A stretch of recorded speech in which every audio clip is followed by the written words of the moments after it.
this is Scholars channel, and today we're going to learn about ways to determine arithmetic means. In the last class, what we did was we determined just one way to calculate the arithmetic mean, and that was sigma fx divided by f.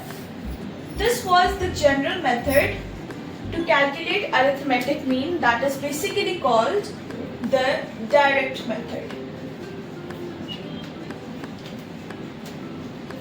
Now, if we've got large values for frequency or x, now what happens is that our method to determine arithmetic means becomes very longer and time consuming. So to shorten that thing, we use two different methods, that are shortcut method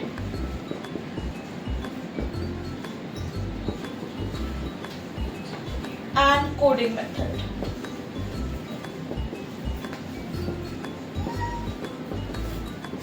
So in this video, we're going to determine these two ways to calculate the arithmetic. For coding method, for shortcut method, we have the formula a plus sigma ft divided by sigma f, and for coding method, we have the formula a plus sigma fu divided by f into h. Now we're going to individually determine how we can use both the methods or both the formulas in finding. We're going to consider this example for determining the shortcut method for arithmetic mean. We're going to use the same example we did for finding the arithmetic mean by direct method, and this is the shortcut method. So we're going to use the same table, the same values we did yesterday. So it is 120 to 129, 130 to 139, 140 to 149, 150 to 159, 160 to 169. And these are the frequency that we're given. And for the midpoints, we have, I told you the method for determining the midpoints. It was that you have to add up the two classes and then you have to divide it by 2. And the answers are written here. You just have to use it like this.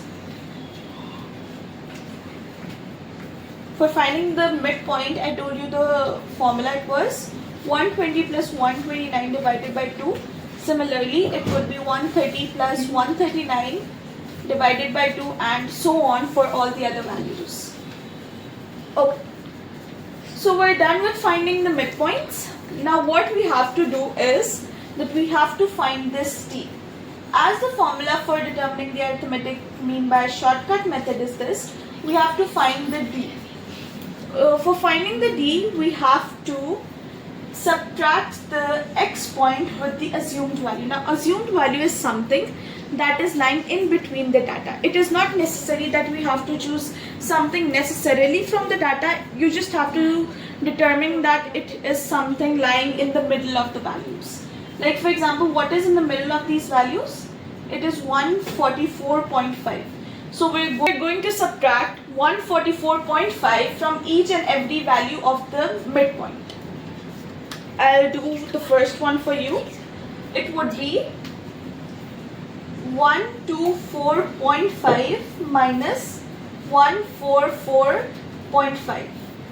Similarly, 134.5 minus 144.5, and so on. Now for writing the answers, I'm just going to write the answers now. The answers for all of these are minus 20, minus 10, 0, 10 and 20. Okay, so these are the answers that we got for D, that is x minus a, and a I told you is the assumed value, that you have to determine any value from between the data, and it is that appropriate that if you choose something that is lying in the middle of the data. Now you have to multiply this value with the frequency ft. You have to multiply n into minus 20, 10 into minus 10, 13 into 0, 11 into 10, and 7 into 20. So the answers for these are minus 180, minus 100, 0, 110 and 140. And last is sigma ft. You just have to add up all of these values and you're going to get 30, and you also have to add up the frequency and you're going to get sigma f is equals to 50. So now what we have the frequency, we have the sigma ft, and we have the assumed value, so we can just add them up in the formula and we're going to get the answer. A plus sigma ft divided by sigma f, the assumed value is 144.5 plus 30 divided by 50.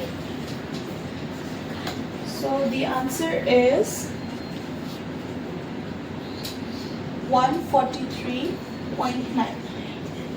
This is our complete answer, and this is how you just solve arithmetic mean by shortcut method.